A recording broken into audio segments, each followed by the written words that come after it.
بسم الله الرحمن الرحيم. ومن يشاقق الرسول من بعد ما تبين له الهدى ويتبع غير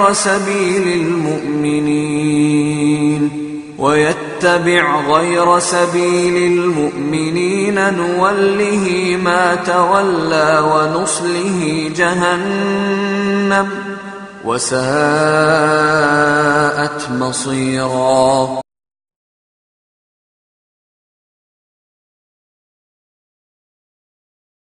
السلام عليكم ورحمة الله. إن الحمد لله نحمده ونستعينه من يهده الله فلا مضل له ومن يضلل فلا هادي له وأشهد أن لا إله إلا الله وحده لا شريك له وأشهد أن محمدا عبده ورسوله. أما بعد فأعوذ بالله من الشيطان الرجيم. فبما رحمة من الله لنت لهم ولو كنت فظا غليظ القلب لانفضوا من حولك. عن أبي هريرة رضي الله تعالى عنه قال قال رسول الله صلى الله عليه وسلم الساعي على الأرملة والمساكين كالمجاهد في سبيل الله والصائم لا يفطر والقائم لا يفطر রাহুল বুখারী মুসলিম। সম্মানিত উপস্থিতি, প্রশংসা আল্লাহর জন্য, শান্তি অবতীর্ণ হোক আল্লাহর রাসূলের উপর সাল্লাল্লাহু আলাইহি ওয়াসাল্লাম। আজকের এই সংক্ষিপ্ত সময়ে বক্তব্যের বিষয় সদাচরণ। সদাচরণ সম্পর্কে এক সংক্ষিপ্ত গুরুত্বপূর্ণ তথ্যবহুল বিবরণের চেষ্টা করব ইনশাআল্লাহুল আজিজ। আমি জনাব আমানুল্লাহ বিন ইসমাইলের মুখে অবগত যে আপনারা অনেক দিন থেকেই এখানে বায়ে এলাকায় আমাদের উপস্থিতি একটা বৈঠক করতে চান। সময়ের অভাবে আমরা আপনাদেরকে মূল্যায়ন করতে পারিনি, এই জন্য আমরা দুঃখিত। তাৎক্ষণিক বৈঠকে আপনারা এতগুলি সচেতন হুঁশিয়ার মানুষ উপস্থিত থাকবেন এটা আমাদের অবগতিতে ছিল না। জি, আমরা সংক্ষিপ্তভাবে আমার পরিচিত অবগতি হচ্ছিলাম। আমার পরিচিতি আমিও নিজে ভালো জানি না, কারণ আমরা একেবারে নিবিড় পল্লী অঞ্চলে এক সাধারণ পরিবারে জন্মগ্রহণ করি। আমার আব্বার আরবি অক্ষর জ্ঞান ছিল, আমার আম্মার আরবি বাংলা কোনো অক্ষর জ্ঞান নেই। তবে আমার আব্বা আম্মার কিছু কথা আমার স্মরণ হয়। তার একটি কথা হচ্ছে, আমার আব্বা আমাকে বলতেন, আমাদের রাজশাহী চাঁপাইনবাবগঞ্জের ভাষাতে এভাবে, বেটা সংসারের যদি কোনো কাজ করতে হয় তোমাকে, তবে আমার মরার পরে করিও। আমার আব্বার যা জমি জায়গা ছিল তাতে মোটামুটি ভালোই সংসার চলত। সাংসারিকভাবে আমরা দুই ভাই যা জমি ভাগে পেয়েছি তাতে এই দুনিয়ার স্বাভাবিক জীবিকা নির্বাহ হিসেবে ভাগের জমিতেও আমাদের সংসার চলবে বলে আমরা এখনো মনে করি। আর এটাই মনে হয় মাধ্যম হিসাবে আমরা আমাদের পড়াশোনার সূচনা থেকে নিয়ে আজ অবধি মানুষের 2টা টাকা আমাদের সংসারে খরচ করতে হবে, এটা আমরা কোনোদিন প্রয়োজন বোধ মনে করিনি, করাও লাগেনি। আমার আব্বা পশ্চিমে আমার কাছে টাকা পাঠাতেন, তখন যা যা বিক্রি করে পাঠিয়েছেন ওটা সব লেখা থাকতো। আমি বেশ কয়েকবার তা পড়তাম। কালাই বিক্রি করা হয়েছে, সরিষা বিক্রি করা হয়েছে, ধান বিক্রি করা হয়েছে। তার মানে 1000 টাকা জমা করতে বেশ অনেক টাকাই লাগতো। ইন্ডিয়াতে সেটা মাত্র 400 টাকা পাওয়া যেত। এটা প্রায় 6 বছরের জীবন। কোনো সময় আমি বাড়িতে খোঁটা বুঝেন কি না, 1 খোঁটাতে গরু বাঁধা আছে, ওখান থেকে আর এক জায়গায় নিয়ে যেতে হবে। তো ওটাও যদি আমি করতে যেতাম তো আমার আব্বা বলতেন, বেটা আমিই করি, ওটা তোমাকে করা লাগবে না। যদি তোমাকে কাজ করে খেতে হয় তাহলে আমার মরার পরে। সাংসারিকভাবে কি বুঝতেন আল্লাহ ভালো জানে, তবে তার এই বাক্যটি আমার জীবনে অনেক বড়।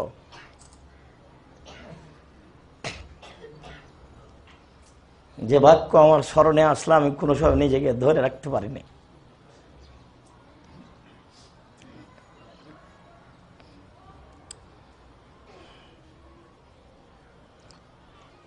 আল্লাহুম্মা গফির লাহু ওয়ারহামহু। তিনি রাতে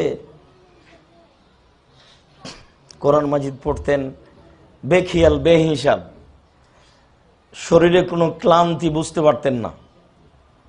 ওই যে বলে যে বাপ কা বেটা সিপাহী কা ঘোড়া কুছ না হতো থোড়া থোড়া, আমি আমার কোনো ক্লান্তি বুঝি নে। ও দিন রাত আমার সামান। আমি সিলেট থেকে রাজশাহী পৌঁছে 8:30 9টার সময় গাড়ি থেকে নেমে 7-8 পিরিয়ড পড়াবো, 12:30 1টা পর্যন্ত পড়াবো, আবার গাড়িতে উঠবো, ঢাকায় এসে বক্তব্য দিব। আমি আমার কোনো ক্লান্তি বুঝি না, আজও বুঝি না। আমার আব্বা 12টায় কোরআন মাজিদ পড়া আরম্ভ করেছে, রাত 12টায় পড়তেই আছে। আশেপাশের মানুষ বলছি বাপ রে ঘুমো যেতে দিবে না, সেই জোরে চিৎকার করে পড়তেন। কোনো ক্লান্তি আমরা বুঝতে পারতাম না। আমার মার আমি অবদান আজও যেটা বুঝি সেটা হলো, আমার মা ছাত্র জীবনে 4টা কথা আমাকে বলতেন।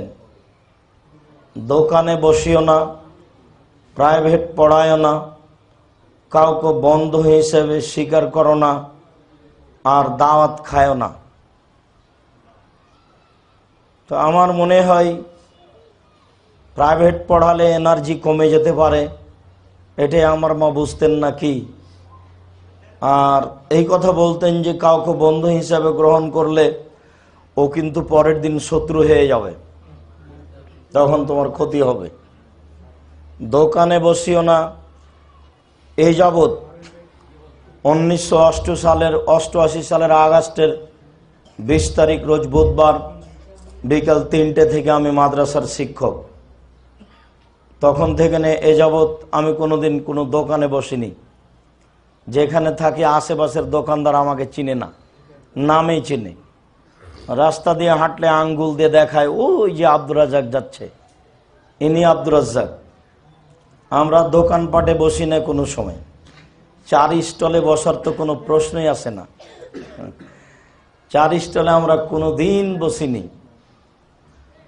আমার মা এই কয়েকটা কথা বলতেন। ফকিরকে ভিক্ষে দিলে বলতেন যে আমার ছেলেটার জন্য একটু দোয়া করিও, যত ফকির পান। আর যেদিন আব্দুল্লাহ বিন ফজল রাহমাহুল্লাহ চাঁপাইনবাবগঞ্জ দেবীনগর মাদ্রাসা মাঠে বক্তব্য দিয়েছিলেন, সেদিন আমি আমার মায়ের কোলে ছিলাম। সেদিন আমার মা বলেছিলেন যে তুমি আমার ছেলেটাকে আব্দুল্লাহ বিন ফজলের মতো করে কবুল করিও। আব্দুল্লাহ বিন ফজল রাহমাহুল্লাহকে আমি চোখে দেখিনি, আমি তার বক্তব্য শুনেছি ক্যাসেটে। আপনারা আব্দুল্লাহ বিন ফজল রাহমাহুল্লাহ নাম শুনেছেন কিনা? একজন ময়মনসিংহ জামালপুরের লোক, বাংলা, ইংরেজি, আরবিতে বক্তব্য দিতে পারতেন রাইফেলের গুলির মতো। মানুষ পেশাব পায়খানা বলে ভুলে যেত। 4 ঘন্টা থেকে তিনি 8 ঘন্টা বক্তব্য দিতে পারতেন স্বাভাবিক গতিতে। যিনি বাংলা ভাইয়ের সাথে দুনিয়া থেকে বিদায় নিলেন, আব্দুর রহমান, শেখ আব্দুর রহমানের পিতা হচ্ছেন মাওলানা আবদুল্লাহ বিন ফজল রাহিমাহুল্লাহ। তার 3টে ছেলে, আব্দুর রহমান, ওবায়দুর রহমান, আতাউর রহমান। আব্দুর রহমান, আতাউর রহমানের ফাঁসি হয়েছে, ওবায়দুর রহমান আজও জেলে। আল্লাহ তুমি দয়াবান, তুমি দয়া করো, আল্লাহুম্মা আমিন।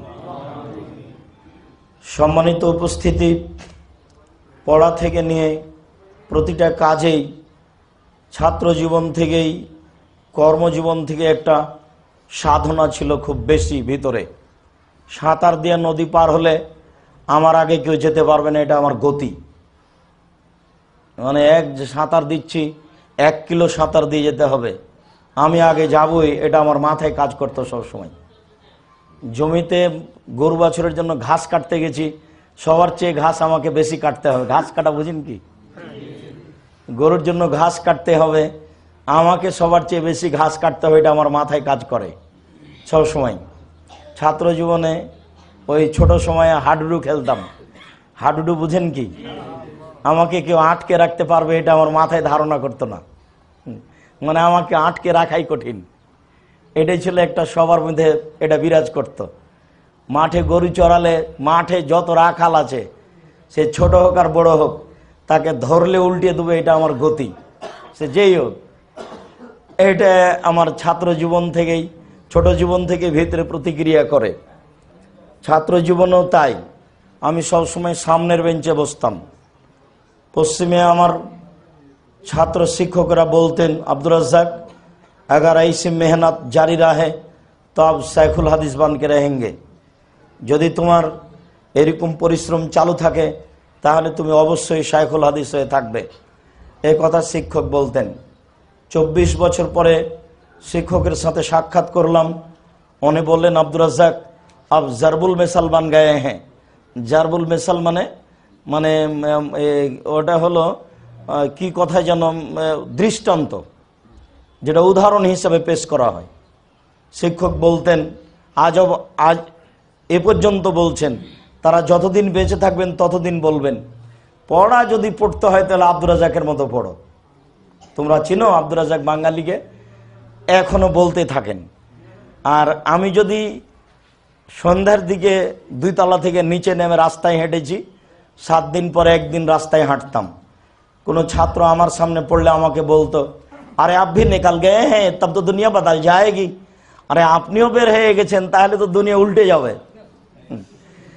তার মানে সারা শহরে জানতো আব্দুর রাজ্জাক বাঙালি একজন আছে, যে পড়াশোনা ছাড়া অন্য কিছু বুঝে না, বের হয় না। এটাই ছিল আমার গতি।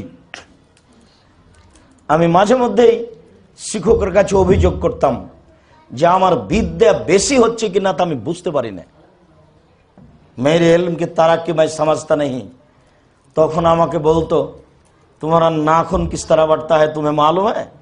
নখটা তোমার কিভাবে বাড়ে এটা কি তুমি বুঝতে পারো? না, তা তো আমি বুঝতে পারি না। নখ তো কয়েকদিন পরে দেখি ঠিকই বড় হয়ে গেছে, কিন্তু কিভাবে বড় হলো তা তো আমি বুঝতে পারি না। তখন আমাকে বলতেন যে তোমার বিদ্যা এভাবে বাড়ে, তুমি বুঝতে পারো না, তুমি পরিশ্রম করতে থাকো, আমরা তোমার উপরে বিশ্বাসী, তোমার বিদ্যা হবেই। এইভাবে আমাকে শিক্ষকেরা আশ্বস্ত করতেন। যদিচ শিক্ষা অর্জনের জন্য পিতামাতার পক্ষ থেকে যেসবগুলো বাস্তব বাহ্যিক চেষ্টা, এটা কোনোদিন হয়নি। তার মানে আমার বাপ মা তো কিছু জানে না। আমার মা দোয়া করেন, আর আমার পিতারও দোয়া এরকমই। আমার পিতা অনেক নরম মানুষ এদিক দিয়ে, আর ওই কথা তার আছে। তবে আমি এটা বিশ্বাসী যে তাদের দোয়া অনেক কাজ করছে আমার চেষ্টার চেয়ে। তারা একজন না জানা মানুষ, তারা আমার ব্যাপারে যত সাধনা করেছে দোয়াতে, এটাই মনে হয় সবচেয়ে বড় মাধ্যম। তার মানে আমি খুব মেধাবী ছাত্র এটা আমি মনে করি না। যারা খুব মেধাবী তারা আমাকে ক্লাসে বলছে যে তুই এগুলো পারিস কি করে, তা আমি দেখি যে ও পড়েইনি আর আমি অনেক পড়েছি, তারপরও দেখছি যে ও মোটামুটি ভালোই বোঝে। তা আমি তখন চিন্তা করি আসলে ওর মেধা আমার চেয়ে বেশি, এটা আমি বুঝতে পারি। আমরা দুই ভাই, মোস্তফা কামাল দারুল উলুম দেওয়ান থেকে পড়ে এসেছে, ও বরিশাল মডেল কলেজের শিক্ষক, ও খুব ভালো কোরআন হাদিসের দখল রাখে, আমার চেয়ে বেশি। আমি অনুমান করি ও আমার চেয়ে সতেজ ব্রেনের বেশি, আর আমার আব্বা আমাদের চেয়ে বেশি। একসাথে কোরআন মাজিদ মুখস্থ করতে লাগে যদি আমরা তিন বাব্বাটা, আমার আব্বা তো মারা গেছে, মরণ একদিন আসবে বই লেখা আছে, তো 1 পৃষ্ঠা কোরআন আমি যতটুকু সময়ে মুখস্থ করব, আমার ছোট ভাই তার চেয়ে একটু কমে, আর আমরা যতটুকু সময় মুখস্থ করব আমার আব্বা তার অর্ধেক সময়ে করে ফেলবে শেষ সময়ে। এরকম ব্যাপার ছিল। এখন পরবর্তী বাচ্চাদের উপরে আমাদের চেয়ে অনেক বড় ধারণা। আপনাদের কাছে কথা প্রসঙ্গে আসলো বলেই বলে ফেললাম। এমনি নেটে দেখছেন আব্দুল্লাহকে, এদের এই আব্দুল্লাহর উপরে, বাচ্চা সবার উপরে আমার অনেক বড় ধারণা। অনেক বড় ধারণা মানে আহমদ ইবনে তাইমিয়া, ইমাম বুখারী, আহমদ ইবনে হাম্বল, এদের মতো ধারণা, কোনো ছোট মোটো ধারণা নেই আমার কাছে। আব্দুল্লাহ একদিনে 17 থেকে 18 পৃষ্ঠা কোরআন মুখস্থ করে, ও 3 মাস 19 দিনে গোটা কোরআন মুখস্থ করেছে। আর মেয়েটা ওই একদিনে 20 পৃষ্ঠা কোরআন মুখস্থ করে। ওই ভাই বোনের মধ্যে দেখা যায় যে এই মেয়ে এদের চেয়ে বেশি, কিন্তু পড়াশোনার ব্যাপারে মেয়ে অত মন দিয়ে পড়াশোনা করে না। ও 5ম পরীক্ষা দিয়ে কোরআন মুখস্থ করলো, সামনে 8ম পরীক্ষায় অংশগ্রহণ করবে। আর আব্দুল্লাহর ব্যাপারে তো আপনারা অবগত আছেন। আব্দুল্লাহ দারুল উলুম দেওবান থেকে পড়ে এসেছে, হানাফি মাদ্রাসা থেকে। এদেশে দাখিল আলেম দিয়ে ঢাকা, চিটাগাং, রাজশাহী বিশ্ববিদ্যালয়ে ভর্তির জন্য পরীক্ষা দিয়েছিল। সব বিশ্ববিদ্যালয়েই ভালো সব ফল করেছিল, কিন্তু 2-1 দিন রাজশাহীতে যাওয়ার পরে বললো, আব্বু আমি পড়বো না এই বিশ্ববিদ্যালয়ে। কি করবে না, তো দিল পশ্চিমে যাব। সে নিজের বুঝে জোর করে পশ্চিম যেতে চাইলো, চলেই গেল। চলে গিয়ে 3 মাস 19 দিনে কোরআন মুখস্থ করার পরে 2.5 বছর 2 বছর দারুল উলুম দেওবন্দে পড়াশোনা করে লেখাপড়া করে ফিরে এসেছে। মদিনা বিশ্ববিদ্যালয়ে যাবে বলে অপেক্ষা করছে, মানে ওই নাম এসেছে মদিনা বিশ্ববিদ্যালয়ের গ্রহণের। তো আমাদের অনেক বড় আশা আছে তার উপরে, অনেক বড় পরিকল্পনা নিয়ে আগাচ্ছে। ইতিমধ্যে 3-4টা বই তার সামনে আছে। তার একটা বই আজকে একটা ছেলে দেখালো মোহাম্মদপুর মসজিদে, ছাপা হিসেবে এটাই তার প্রথম বই। সেটা হচ্ছে মোহাম্মদ সাল্লাল্লাহু আলাইহি সাল্লামই শ্রেষ্ঠ নবী। তার উপরে কোনো আপত্তি ছিল যে ইনি শেষ নবী, শ্রেষ্ঠ নবী নন, ওটার উপরে লিখেছিল আর কি। আরও অনেক গুরুত্বপূর্ণ কাজগুলি করছে। এরপরে যেটা আব্দুর রহমান, সেটা এখন জামিয়া সালাফিয়া বানারস, দিল্লি বানারসে আছে। তারপরে যেটা আব্দুর রহমান, সেটা এখন মাদ্রাসায় 10ম শ্রেণীতে পড়ছে, দাখিল পরীক্ষা দিবে। তারপরে 2টি মেয়ে, মারিয়াম, আরিবা। মারিয়াম 12 বছর বয়স চলছে মনে হয়, এটাই কোরআন মাজিদ মুখস্থ করেছে, সামনে পরীক্ষা দিবে। আর তারপর একটা আরিবা 2 বছর হচ্ছে। মোটামুটি সংক্ষিপ্ত এই। জন্মদিন আমাদের খুব একটা ভালো মনে নেই, তো যেভাবে বললেন এভাবেই হবে। প্রথমে মক্তবে পড়াশোনা করি, তারপর গ্রামের একটা পাশের গ্রামে মাদ্রাসা আছে সেখানে পড়তে যাই। তারপরে আপনার নাচল মাদ্রাসায় পড়তে যাই। নাচল মাদ্রাসা থেকে যাওয়ার ব্যাপারে বিস্তারিত বিবরণ আছে, আব্দুল্লাহ মনে হয় লিখে কোনো সময় আপনাদের সামনে পেশ করবে। তারপরে ইন্ডিয়া চলে যাই। আপনার 1983 সাল থেকে নিয়ে 85 সাল পর্যন্ত মাদ্রাসা মালদাতে পড়াশোনা করি। 85 সাল থেকে নিয়ে 88 সাল পর্যন্ত আপনার উত্তরপ্রদেশ বানারসে পড়াশোনা করি। 88 আগস্টের 20 তারিখ থেকে নিয়ে আপনার 1997 সালের আগস্ট পর্যন্ত গাইবান্ধা, গোবিন্দগঞ্জ, জান্নাতপুর মাদ্রাসায় শিক্ষকতা করি।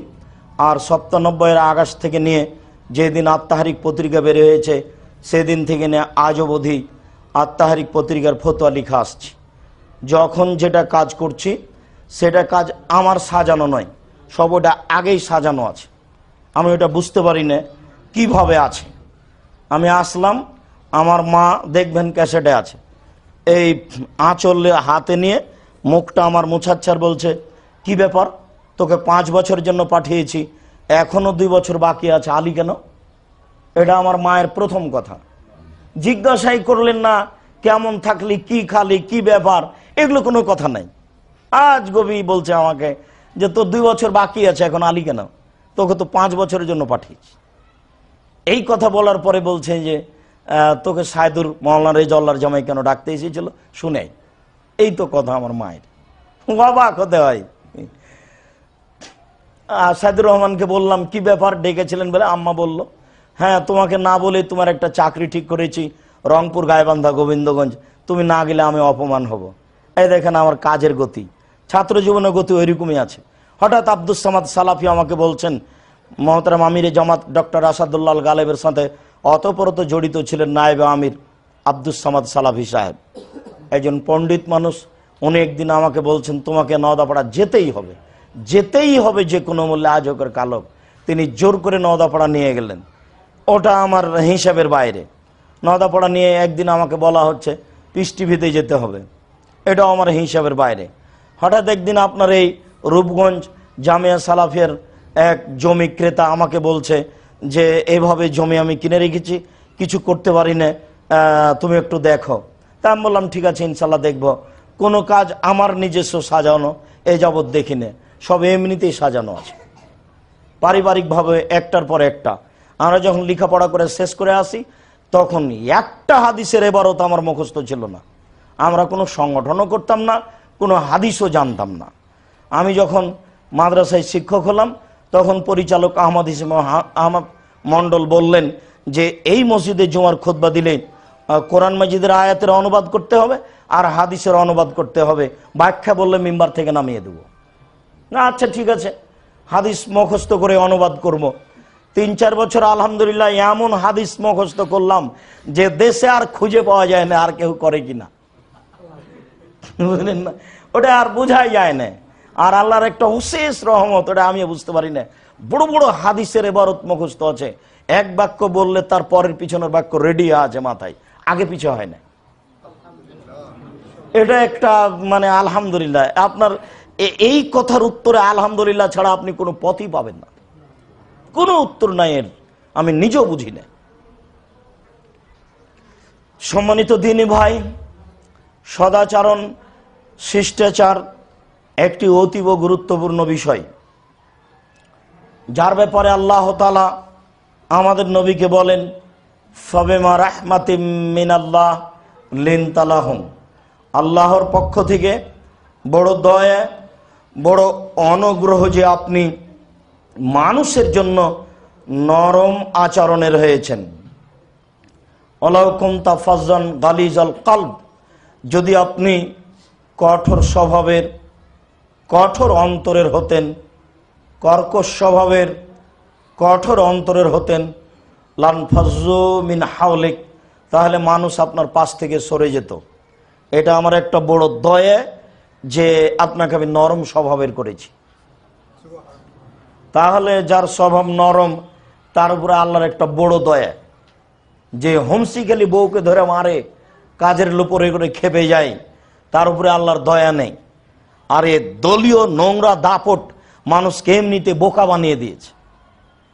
কোথায় ও চেয়ারম্যানও নাই, মেম্বারও নাই, এমনি নেচে বেড়াই অমুকের চরিত্র ফুলের মতো পবিত্র, আর তার দাপটে টিকা যায় না।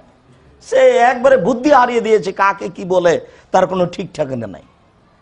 আর যাদের অর্থ সম্পদ আছে আর দলীয় দাপট আছে, তারা তো আর একজনকে মানুষই মনে করে না, লাথি মেরে বের করে দিয়ে জমি দখল করে নেয়, যেটা আপনারা দিন রাত দেখতে পাচ্ছেন সমাজে। তো আল্লাহ তাআলা বলছেন এটা আল্লাহর একটা বড় দয়া যে আপনি নরম স্বভাবের হয়েছেন। আপনার যদি অন্তর কঠোর হতো, স্বভাব যদি কর্কশ হতো, তাহলে মানুষ আপনার পাশ থেকে সরে যেত। এরপরে আমি আপনাকে বলি শুনুন, এটা আমার দয়া, দয়া দেওয়ার পরে আপনাকে বলছি শুনুন, ফাফু আনহুম, আপনি মানুষকে মাফ করতে শিখুন। মানুষ আপনাকে কিছু বলবে, এ কথাই ঠিক। অন্য জায়গাতে আল্লাহ বলছেন অসবির আলা মা ইয়াকুলুন, মানুষে যা বলে ওর উপর আপনি ধৈর্য ধারণ করুন। তাহলে মানুষ গালি দেয়, মানুষ মারতে চায়, মানুষ গলাতে গামছা লাগিয়ে টান দেয়, যার যেটা ইচ্ছে সে সেটা করতে চায়। তখন আল্লাহ বলছেন দেখুন, মানুষে যা বলে ওর উপরে আপনি ধৈর্য ধারণ করুন। ফাফু আনহুম, আপনি মানুষকে মাফ করতে শিখুন। এরপরে তিনি বলছেন আস্তাগফির লাহুম, মানুষকে তো মাফ করতে হবেই। মানুষ যে আপনার সাথে অন্যায় আচরণ করে পাপ করেছে, এর জন্য আপনাকে আমাকে বলতে হবে আল্লাহ, ওরা আমার সাথে মন্দ আচরণ করে যে পাপ করেছে সে পাপ তুমি ক্ষমা করো। আচরণ বৈশিষ্ট্য কি জিনিস এটা আমরা নিজেরাও বুঝতে পারি না। আর বৈশিষ্ট্যকে হারিয়ে দেওয়ার এত মাধ্যম পৃথিবীতে, প্রতিটা মাধ্যমই আচরণকে হারিয়ে দেওয়া মাধ্যম। আচরণ রাখা যাবে না। যে কোনো সময়ে মুরব্বীকে মূল্যায়ন করা যাবে না, মা চাচিকে মূল্যায়ন করা যাবে না। পরিবেশ পরিস্থিতি বলছে, রাস্তাঘাটে চাল চলন বলছে। কিসের মাপ? ও যা বলেছে তার চেয়ে বেশি বলো, নইলে ঠান্ডা হবেন না। না হলে এক সময়ে মুরব্বীদের ভয়ে সারা গ্রামের যুবকেরা ভয় করত, কি যে হয় মুরব্বী আজকে জুতা দিয়ে পিটাই নাকি আমার ভুলের কারণে। মুরব্বীরও ছিল দাম্ভিকতা, ক্ষমতা, যদি নামাজ না পড়ে তাহলে ওকে 10 জুতা লাগাবো। এটা ছিল আসলে গ্রাম্য সর্দারের নীতি। ওটা না কমে গেছে, এখন বলছে যে নামাজ পড়েনি তাই তার জানাজা পড়াবো না। মরার দিন ঝামেলা টেনে নিস, মরার পরে ঝামেলা টেনে নিস। মরার পরে বুদ্ধি কে দিল আপনাকে যে তার জানাজা হবে না? আরে লোকটা মরেই গেছে, আপনার জানাতে যদি কিছু লাভ হয়, ও তো হিন্দু নয়, আপনি জানাজা দেন না। যেদিন সালাত আদায় করেনি সেদিন ঠেকাতে পারেননি, সেদিন আপনাকে বলতে হতো আমার সর্দারি থাকে আর যাক, আমার পাড়াতে কেউ সালাত আদায় না করলে আমি নিজে হাতে 10 জুতা লাগাবো। আমার সর্দারি চলে গেলে আমি বলবো যে আমি এখন দায়িত্ব মুক্ত। বিচারের মাঠে আমি দায়িত্ব নিয়ে জবাব দিতে পারবো না। আমি আমার গতিতে গ্রামবাসীর উপরে ক্ষমতা প্রয়োগ করব। যদি গ্রামবাসী আমাকে না মানে তো মিটা গেল কথা। কেননা রাসূল সাল্লাল্লাহু আলাইহি ওয়াসাল্লাম বলছেন মান উল্লিয়া বেস নাইন, কাউকে যদি 2 জনের দায়িত্বশীল করা হয় ফাকাদ জুবেহা বেগাইরে সিক্কিনিন, তাহলে তাকে জবে করা হলো ছুরি ছাড়া।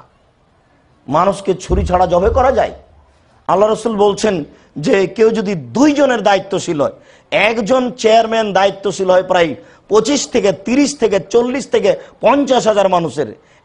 এক একটা ইউনিয়নে এত মানুষ বেশি আছে। কথা বুঝতে পারলেন না মনে হয়? একজন চেয়ারম্যান প্রায় কত জনের? প্রায় 50 জনের এক একটা ইউনিয়নে এত মানুষ বেশি আছে। সেখানে আল্লাহ রাসূল বলছেন 50 জন তো দূরের কথা, 2 জনের যদি কাউকে দায়িত্বশীল করা হয় তাহলে তাকে ছুরি ছাড়াই জবে করা হলো। এই বাক্যের অর্থ কি? এই বাক্যের অর্থ হলো এই, সঠিকভাবে দায়িত্ব পালন করলে দুনিয়া টিকবে না, আর বেশ ঠিকভাবে দায়িত্ব পালন করলে পরকাল টিকবে না। এই জন্য ওকে ছুরি ছাড়াই জবে করা হয়েছে। বুঝা গেল না মনে হয়? ওমরেরও নেতৃত্ব চলে না, আপনার চলে কি করে? ওমরকেও ফজরের সালাতের সময়ে জবে করে রেখে চলে গেল মানুষ। ওমর যার রাস্তায় শয়তান হাঁটে না, চিন্তা করেছেন? তার নেতৃত্ব চলে না, আর আপনার নেতৃত্ব চলে দাম্ভিকতার বলে। ভুল আছে, এটা হিসাব করতে হবে না? রাসূল সাল্লাল্লাহু আলাইহি ওয়াসাল্লাম কি বাক্য বললেন যে 2 জনের নেতৃত্ব দিলে তাকে ছুরি ছাড়াই জবে করা হলো। আবু জার গেফারি বলছেন আল্লাহ রাসূল আমাকে এলাকার একটু নেতা করে দেন না। তখন আল্লাহ রাসূল বলছেন আবু জার, নেতৃত্ব আমানত, তুমি তো বুঝো না, তুমি তো দুর্বল মানুষ, তোমার নেতৃত্ব চলবে না, নেতৃত্ব দিবে উমর। তুমি কি নেতৃত্ব দিবে? নেতৃত্ব দিতে হলে বিদ্যা থাকতে হবে, বুদ্ধি থাকতে হবে, ক্ষমতা থাকতে হবে, সার্বিকভাবে জোরালো একটা ক্ষমতা থাকতে হবে। 19-20 হলে এই হবে, এরকম একটা ক্ষমতা থাকতে হবে। এমনি কথা লেখা আছে উমরের নেতৃত্বে জঙ্গলে বাঘ বকরিকে ধরে খায় না। জঙ্গলে পশু, এগুলো মোবালাগা কথা, এমনিতেই কথা। পশু কি করে বুঝলো যে নেতৃত্ব দিচ্ছেন উমর? তো এখন জঙ্গলের বাঘ ছাগল ধরে খাবে না?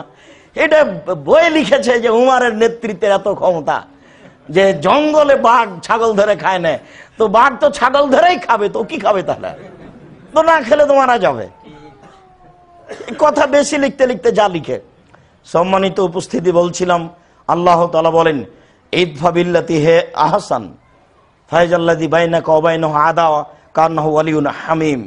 আপনি ও যা উত্তর দিয়েছে, যা বলেছে তার চেয়ে সুন্দর বলুন, প্রতিপক্ষ যা বলেছে তার চেয়ে সুন্দর বলুন। এই বাক্যের বাস্তবতা অতীব কঠিন। প্রত্যেকটা মানুষের সাজো নাদে দুই একজন যে তার ভিতরে বিরাজ করছে, আপনি যা বলেছেন সেটাই বলবো বা তার চেয়ে কম বলবো। এই আচরণ খুবই কম মানুষের, প্রায় মানুষেরই এখন গতি ও যা বলেছে তার চেয়ে বেশি বলবো। কোন সাহসে বলেও? তাই সেদিন মসজিদে বলেছিলাম, বাংলাদেশের মাটিতে দুইজন যদি এদেশের সুনাগরিক বলে দাবিদার হয়, তাহলে আমরা থাকবো তার একজন। কেন? যেই দিন আমাদের জ্ঞান ফিরেছে, 12-14 বছর বয়স, সেই দিন থেকে আজ অবধি রাস্তাঘাটে মারামারি তো দূরের কথা, রাস্তাঘাট বন্ধ করা তো দূরের কথা, হাঙ্গামা দাঙ্গামা করা তো দূরের কথা, রাজনীতি তো দূরের কথা, আমরা কাউকে জোর করে কথা বলেছি এটা আমাদের জানা নেই। এদেশের সরকার, ডিবিএসবি, এনএসআই, আপনার ওই র্যাব, চিতা কোবরা, তাদেরকে দিয়ে আমাদের বন্দি করবে মানে? এরই নামই জুলুম। এই জুলুমের বিচার হবেই দুইবার। তাকে ইহকালও অপমান হতে হবে, পরকালও অপমান হতে হবে। আমরা বলেছি যে মুজাফফর বিন মহসিন আমাদের উজ্জ্বল তারা। তারা এ দেশের আকীদা আদর্শের পরিবর্তনের জন্য তারা উজ্জ্বল তারা। যা যেসব দলের নাম দেওয়া হচ্ছে সেসব দলের বিরুদ্ধে এই ছেলে জীবন বাজি রেখে কলম মুখে বলে আসলো, সে দলের নাম দিয়ে তাকে আটক করা হবে মানে? সতর্ক সাবধান করতে চাই আপনাদের নিয়ম নীতিকে, আপনাদেরকে। শুনুন, জুলুম করলে ফলাফল ভোগ করতে হবে। দেখবেন একটু ফলাফল। আপনি দেখুন এদেশের খুলনার অঘোষিত সম্রাট এরশাদ শিকদার, সেও জুলুম করে নিজেকে টিকাতে পারেনি। দেখবেন আপনি জুলুম কাকে বলে। এই ইরাকের দাম্ভিক প্রেসিডেন্ট রাতে রাতে দেশ দখল করতে পারে। আপনি দেখেন তার অবস্থা, দেখবেন আপনি বিগত সরকারের অবস্থা। এই দেশেই আপনার চোখের সামনে এগুলি ঘটছে। অতএব জুলুম করলে অবস্থা আসবেই, ইহকালে ও পরকালে। অতএব এই পথ বন্ধ করে, ভুল স্বীকার করে তাড়াতাড়ি তাকে বের করে দিয়ে জাতির সামনে দিন প্রচার করার সুযোগ করে দাও। এটা হিসাব করো। যারা দায়িত্বশীল তাদেরকে সতর্ক করে বলতে চাচ্ছে, আল্লাহ তুমি সর্বশক্তিমান। আমাদের আবেদন মূলত তোমার কাছে। আমরা বিশ্বাস করি ইন্নাকা আলা কুল্লি শাইইন কাদির, তুমি সর্বশক্তিমান। আমরা দেশবাসী, আমরা মুসলিম, আমরা সারা পৃথিবীর মুসলিম নারী পুরুষ তোমার দরবারে আবেদন করি, তুমি খুব সহজেই এই ছেলেকে জাতির সামনে নিয়ে এসে আকীদা আদর্শের পরিবর্তন ঘটানোর সুযোগ করে দাও। আল্লাহুম্মা। বলছিলাম সম্মানিত দিনী ভাই, আল্লাহ তাআলা বলেন ওয়াজাদিলহুম বিল্লাতি হিয়া আহসান, আপনি প্রত্যুত্তর দেন ও যা বলেছে তার চেয়ে সুন্দর। এটা আদেশ, ওটা আগেরটাও আদেশ। প্রতিপক্ষ যা বলেছে আপনাকে তার চেয়ে উত্তম বলতে হবে। আপনি ভ্যান চালকের সাথে, রিক্সাওয়ালার সাথে তো চুক্তি করেননি, নেমেই ও চেয়েছে 50 টাকা, 100 টাকা চাইতে পারে, আপনি চুক্তি করলেন না কেন? তার উপরে আপনি খেপে যাচ্ছেন কেন? আশ্চর্য। ও মাস্টার ডিগ্রি পাস করেছে আপনার মতো, আপনি তার কাছে ভদ্রতা কামনা করেন কেন? আপনারই তো মুখের ভাষার হিসাব নাই। ও আপনাকে কি ভদ্রতা দিতে পারে? আপনাকে মারেনি, এটাই ঠিক, এটাই অনেক। যেমন আমাকে অনেক জায়গাতে বলে, আব্দুর রাজ্জাক সাহেব গাড়ি ভাড়া আপনাকে মারিনি, এটাই তো অনেক। গাড়ি ভাড়া দিব তো এটা তো আমরা ভাবি না, আপনাকে আমরা এখান থেকে স্বাভাবিক গতিতে চলে যাওয়ার ব্যবস্থা করেছি, এটাই অনেক। যা বলে গেলেন সমাজের সাথে একটা মিল খায়নি, যা বলে গেলেন সমাজের সাথে আমাদের একটা মিল খায়। সম্মানিত দিনী ভাই, আপনাকে দেখাই আসলে আমরা সদাচরণ শিষ্টাচার বুঝি না। আবু দারদা রাদিয়াল্লাহু তাআলা আনহু বলেন, রাসূল সাল্লাল্লাহু আলাইহি ওয়াসাল্লাম বলেছেন, ইন্না আসকালা শাইইন ইযা ফি মিজানিল মুমিন ইয়াউমাল কিয়ামা খুলুকুন হাসান। বিচারের মাঠে আদম সন্তানের মুমিনের নেকির পাল্লাই সবচেয়ে যেটা ভারী আমল রাখা হবে সেটা হচ্ছে সদাচরণ, নম্র আচরণ। 4 লক্ষ টাকা খরচ করে হজ করলে এই নেকি অত ভারী নয়, সদাচরণের নেকি যত ভারী। রাতে অন্ধকারে শীতের দিনে কষ্ট করে ওযু করে তাহাজ্জুদের নেকি অত ভারী নয়, এই সদাচরণের নেকি যত ভারী। গভীর রাতে উঠে কান্নাকাটি করে দুই চোখের পানি ঝরিয়ে যেই নেকি হবে, এই নেকি যত ভারী, সদাচরণের নেকি তার চেয়ে অনেক অনেক অনেক বেশি ভারী। কোটি টাকা দান করলে ওই নেকি যত ভারী, সদাচরণের নেকি তার চেয়ে অনেক ভারী। কি দিয়ে বুঝায় আপনাকে আমি সদাচরণ কাকে বলে? একটু আয়েশা রাদিয়াল্লাহু তাআলা আনহা বলেন, রাসূল সাল্লাল্লাহু আলাইহি সাল্লাম বলেছেন, ইন্নামাল মুমিন ইয়াজদু বিখুলুকি হাসানিহি দারাজাত সায়ামুল কায়েম। নিশ্চয় নম্র আচরণের অধিকারীরা তাহাজ্জুদ পড়ে যত নেকি পায় তত নেকি পায়। নিশ্চয় নম্র আচরণের অধিকারীরা সিয়াম পালন করে যত নেকি পায় তত নেকি পায়। মনে আছে কি আপনাদের? দেখি আমি পরীক্ষা করে, ইবাদতের জগতে সবচেয়ে দামি ইবাদত কি বলেন তো? সালাত নয়, সিয়াম। আল্লাহ রাসূল বলছেন, ওমামা বাহেলি আলাইকা বিসম ফাইনাহু লা মিসলা লাহু, তুমি সিয়াম পালন করো। ইবাদতের জগতে সিয়ামের সাদৃশ্য কোনো ইবাদত নেই।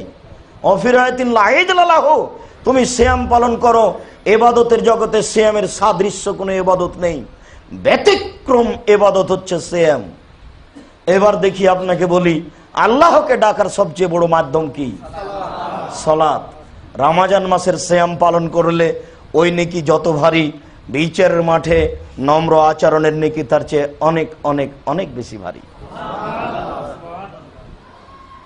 আবু হুরায়রা রাদিয়াল্লাহু তাআলা আনহু বলেন, রাসূল সাল্লাল্লাহু আলাইহি সাল্লাম বলেছেন, ইন্নামাল মুমিন ইন্নামাস সাঈ কাল মুজাহিদ ফি সাবিলিল্লাহ ওয়াস-সাইম লা ইফতির ওয়াল কায়েম লা ইফতার। বুখারী মুসলিম। যারা বিধবাকে দেখাশোনা করতে পারে, বিধবা বুঝেন, এটা নম্র আচরণের একটা বড় দিক। ফকির মিসকিনকে খেতে দিতে পারে। আমার অজান্তে আপনাদের কাছে চলে আসে আমার ফকির মিসকিনের কথা। এই জন্যই আপনাকে বলে রেখেছি, আপনাকে আপনার বাপের স্বভাবে ফিরে যেতেই হবে যে কোনো মূল্যে। আপনার স্ত্রীকে আপনার মায়ের বৈশিষ্ট্যে ফিরে যেতেই হবে। শতদিন বলেছি, মনে আছে, যে আপনারা ছিলেন 10 ভাই বোন, আর আপনার পিতার বৈশিষ্ট্য অভ্যাস ছিল মসজিদ থেকে ফকির ধরে আনা, আর বাড়িতে ছিল 3 জন কিষান কামলা। তাহলে আপনারাই হলেন 15 জন, আর বাপ মা 2 জন 17 জন। এতজন মানুষের ভাত রান্না করতো আপনার মা ঢেঁকিতে ধান ভেঙে, কোনো দিন ভারী মনে করেনি। আজকে আপনি রাত 10টায় আমাকে নিয়ে যান আপনার বাসায়, অথচ ফ্রিজে সব তরকারি রেডি, গরম করার জন্য মেশিনও আছে, খালি দিয়ে টিপলে গরম। এরপরে সব তরকারি রেডি, চাউল রেডি, গ্যাসের চুলা রেডি। যেদিন আপনার মা ভাত রান্না করেছিল সেদিন চাঁপাইনবাবগঞ্জের ভাষা বলি, চুলার নিচে ছাই হটিয়ে হটে একটু আগুন পাওয়া যাচ্ছিল। সব বাসায় ম্যাচ ছিল না, খড়ি ছিল না। ওই নিচের আগুনটা উঠিয়ে খড়ের ভিতর দিয়ে দীর্ঘক্ষণ সময় ফোঁক দিয়ে আগুন তৈরি করে ভাত রান্না করা হতো। সেই দিন আপনার মায়ের কাছে এটা ভারী ছিল না, সব রেডি। এরপরে যদি আমি 10টার সময় যাই রাত, তাহলে আপনার স্ত্রী নাক ছিটকে নিতে বলে, হ্যাঁ হোটেল থেকে খাওয়া নিতে পারো নি, এত রাতের এগুলো কে করে? এই স্ত্রীকে পরিবর্তন করতে হবে বুঝিয়ে। এ হলো হস্তিনী বউ। যদি পরিবর্তন না হয় তাহলে একে তালাক দিয়ে একজন ভালো মহিলা আনতে হবে। ফকির মিসকিনকে খাওয়াতেই হবে যে কোনো মূল্যে। প্রয়োজনে ভাত 5 বার রান্না করবে, দুপুরে চাউল বেশি দিবে। ঢাকা শহরে বসবাস করছেন, তাতে কি? আমাদের কাছে কোনোদিন অসুবিধা হয় না। আমাদের ভাষাতে দিন রাত কাজ, দিন রাত। 1000-এর মধ্যে 999টা পরিবার আমাদের পরিবারের সাথে মিল খাওয়ানো কঠিন আছে। এক একটার হতে পারে বাড়ি ছেড়ে পালিয়ে যেতে হবে। এরপরে আমাদের বাসাতে কোনো দিন 5 বার পর্যন্ত ভাত রান্না করা লাগে। 5 জন মানুষের রান্না হয়েছে, দেখা যাচ্ছে এদের খেতে না খেতে আবার 5 জন এসেছে। যার জন্য আমরা মাঝে মধ্যে বলি যে তাহলে এ করা হোক, শেখ আব্দুল্লাহ বিন বাজের মতো করা হোক, বাহিরে একটা হোটেল সিস্টেম করা হোক, মানুষজন আসবে, খাবে, রান্না চলবে, এরকম করতে হবে।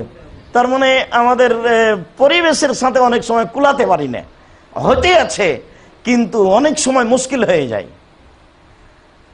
অনেক সময় খাওয়ার নিয়ে অপেক্ষা করা হয়, দেখো দরজায় নড়ছে নাকি, তাহলে নড়লে না হয় এই খাওয়ার রেখে তাদেরকে দিয়ে আবার আমরা খাওয়ার রান্না শুরু করব। মানে তাৎক্ষণিক আসার সাথে সাথে যে আসুক তাকে আমরা খেতে দেওয়ার জন্য প্রস্তুত, যে আসুক। এই বৈশিষ্ট্যে ফিরে যেতে হবে। বলছিলাম, এক, বিধবাকে দেখাশোনা করলো, দুই, ফকির মিসকিনকে খেতে দিল। এই লোকটার তিনটে গুণ দেখেন তো। এক, কাল মুজাহিদ ফি সাবিলিল্লাহ। এই দুইটা কাজ করতে পারলে যুদ্ধ করে যত নেকি হবে আল্লাহর রাস্তায় সে তত নেকি পাবে। এক নম্বরে এটা নিশ্চেন। দুই, নফল সিয়াম পালন করে যত নেকি পাবে এই লোকটা তত নেকি পাবে। তিন, তাহাজ্জুদ পড়ে মানুষ যত নেকি পাবে এই লোকটা তত নেকি পাবে যে লোকটা বিধবার দেখাশোনা করলো, যে লোকটা ফকির মিসকিনকে খেতে দিল। আমাদের নবী মুহাম্মদ সাল্লাল্লাহু আলাইহি সাল্লাম সালামের বিবরণে বলেছেন, জিজ্ঞাসার উত্তরে আল্লাহ রাসূলকে বলা হলো, সবচেয়ে ভালো মানুষকে বা মানুষের জীবনে সবচেয়ে ভালো আমল কোনটা? মানুষ অনেক আমল করে, তার সবচেয়ে ভালো আমল কোনটা? এক নাম্বার আল্লাহ রাসূল বললেন, তুতিমুত্তম, দুস্থ গরিব ফকির মিসকিনকে খেতে দেওয়া, এটাই আমলের জগতে সবচেয়ে ভালো আমল। দুই, তাকরাউ সালাম আলামান আরফতা অমালাম তারিফ, সালাম দিতে হবে, যাকে চিনেন তাকেও দিতে হবে, যাকে চিনেন না তাকেও দিতে হবে। সালাত আদায় করুক, নামাজ পড়ুক, কোরআন তেলাওয়াত করুক, মদ খাক, বিড়ি খাক, পেশাব করুক, পায়খানা করুক, যে অবস্থাতেই থাক না কেন সে অবস্থায় সালাম দিতে হবে। 14 জায়গাতে সালাম দেওয়া যায় না, এটা একটা ডাহা মিথ্যা কথা। তার একটা হচ্ছে ভাত খেতে বসলে সালাম দেওয়া যায় না, তাই বলছে মনে কিছু নিয়েন না, আপনি খাচ্ছেন এই জন্য সালাম দিলাম না। এতগুলি বাক্য চলে, সালাম চলে না। ধর্ম বোকা হলে কি আর এত বোকা হয়? হিসাব করতে পারছেন না। আল্লাহ রাসূল বলছেন, আপনি মোবাইল হিন্দু রিং দিয়েছে, আপনি নাম্বার চিনতে পারছেন না, অন করে বলেন আসসালামু আলাইকুম, যা হবে হবে। রাসূল বলেছেন তুমি সালাম দাও, চিনো আর না চিনো। আর যদি চিনতে পারো তাহলে বলতে হবে, হ্যাঁ জি ভাই ধন্যবাদ, কি যেন বলছিলেন। নাম্বারে চিনা যাচ্ছে হিন্দু, বাস ধন্যবাদ বলেন। চিনা যায় না, সে হিন্দু হোক, বৌদ্ধ হোক, খ্রিস্টান যাই হোক না কেন, আসসালামু আলাইকুম, তারপরে কোনো কথা।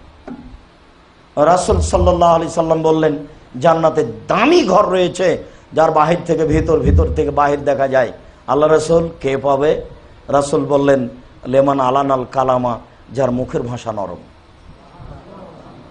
স্ত্রীকে গালি দিবেন না কোনো সময়। স্ত্রী কত আদরের বস্তু তা আমি আপনাকে বুঝাতে অক্ষম। ওরার বগড়া সোনাতলার হাটের আদরের মালসা, ওদেরকে আদর করতে হয়। স্ত্রীর উপরে খুব কঠোর থাকবেন, কোনো সময় যেন ভুলেও সাহস না করে আপনাকে না বলে বাজারে যাওয়া। চোখ যেভাবে ঘুরে বউ সেভাবে চলে, এর নাম সংসার। চোখ যেভাবে ঘুরে এইভাবে বউ থাকে, এর নাম ক্ষমতা। একটু যদি আপনাকে নরম দেখে তাহলে আপনার সংসার ধ্বংস করে নষ্ট করে দেবে।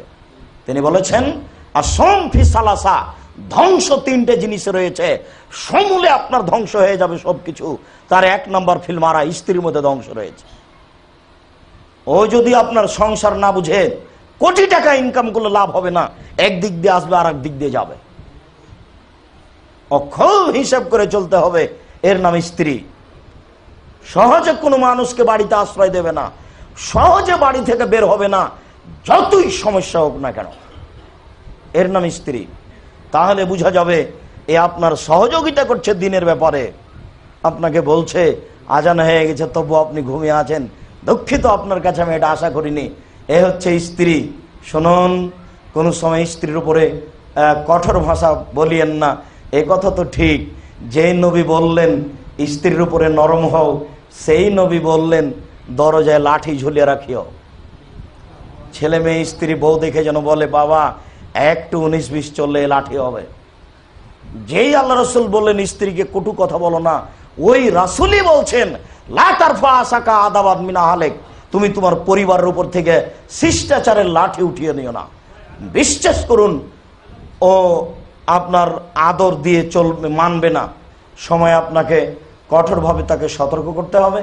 আল্লাহ আমাদেরকে শিষ্টাচার জানা ও বুঝার তৌফিক দান কর, আল্লাহুম্মা আমিন। তোমার দরবারে দাবি দেওয়া রেখে যারা এসেছে তাদেরকে এই কথাগুলি মানার তৌফিক দান করো, আল্লাহুম্মা আমিন। যারা চলে গেছে তাদের কবরের শাস্তি মাফ করো, যারা অসুস্থ তুমি তাদের আরোগ্য দান করো, যারা আমরা বেঁচে আছি তুমি তাদেরকে তোমার রাসূলের পদ্ধতি অনুযায়ী চলার তৌফিক দান করো। এই দাবি, এই দাওয়া, এই দোয়া তোমার দরবারে রেখে আজকের সংক্ষিপ্ত আলোচনা এখানে শেষ করলাম। সুবহানাকা আল্লাহুম্মা ওয়া বিহামদিকা আশহাদু আল্লা ইলাহা ইল্লা আনতা আস্তাগফিরুকা ওয়া আতুবু ইলাইক। আসসালামু আলাইকুম ওয়া রাহমাতুল্লাহ।